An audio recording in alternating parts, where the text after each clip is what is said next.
મોડાસાના ખલીકપુર વિસ્તારના તમામ ગ્રામજનો તેમજ આજુબાજુની જેટલી પણ સોસાયટીઓ છે એ તમામ લોકોને ચેતવણી છે કે આ ખલીકપુર ગામમાં આ ચૂંટણીના સમયે નગરપાલિકા અને વહીવટી તંત્રના ઈશારે આ ખલીકપુર ગામમાં ડમ્પિંગ સાઇટ લાવવાની તજવીજ ચાલી રહી છે।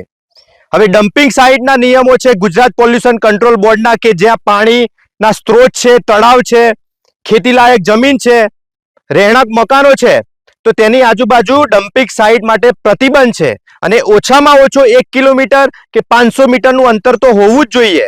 પરંતુ અહીંયા આ બંધ બારણે આ તજવીજ ચાલી રહી છે અને આ કચરો પણ નાખવાનો ચાલુ કરી દીધો છે। બાજુમાં જ 50 મીટરે જ સિંચાઈની કેનાલ જાય છે। આ બાજુમાં પાણીનો સ્ત્રોત માટે તળાવ છે અને પાણીથી ભરેલું તળાવ છે, જેનો ઉપયોગ આજુબાજુના ગ્રામજનો અને ખેતીના પશુપાલકો ખેડૂતો કરી રહ્યા છે। મારી પાછળ જોઈ શકો છો તો ખેતીલાયક જમીન છે 100 થી 150 મીટરે અને આ બાજુ હોસ્પિટલો છે અને રહેણાંક સોસાયટીઓ પણ જોઈ રહ્યા છો। એટલે SWM 2016 ના નિયમો, GPCB ના નિયમો અને જે ડમ્પિંગ સાઇટના નિયમો જે હોય છે એ નેવે મૂકીને આરોગ્યની ચિંતા કર્યા વગર અહીંયા ડમ્પિંગ સાઇટ આવશે તો ભવિષ્યમાં રોગચાળો ફેલાશે।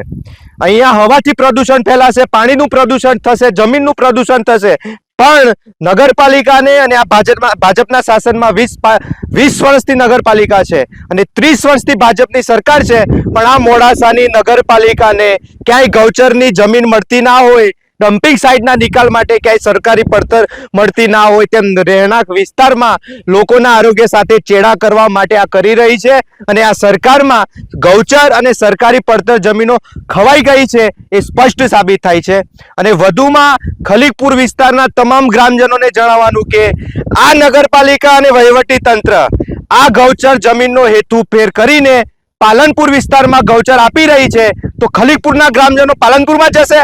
એટલે આ ખરેખર ગંભીર મુદ્દો છે આપણા ખેતી માટે, પાણીના સ્ત્રોત માટે, જમીન માટે, આરોગ્ય માટે અને આ ગૌચર જમીન માટે। એટલે તમામ ખલીકપુરના વિસ્તારના આજુબાજુના સોસાયટી વિસ્તારના બાજુમાં હોસ્ટેલ છે, આંબેડકરની બ્લોક ફેક્ટરી ગામ છે, ખેતીલાયક વિસ્તારના તમામ ખેડૂતોને હું અપીલ કરું છું કે આ ડમ્પિંગ સાઇટનો વિરોધ કરો અને નગરપાલિકાનું એક ટ્રેક્ટર અહીંયા ના આવવું જોઈએ।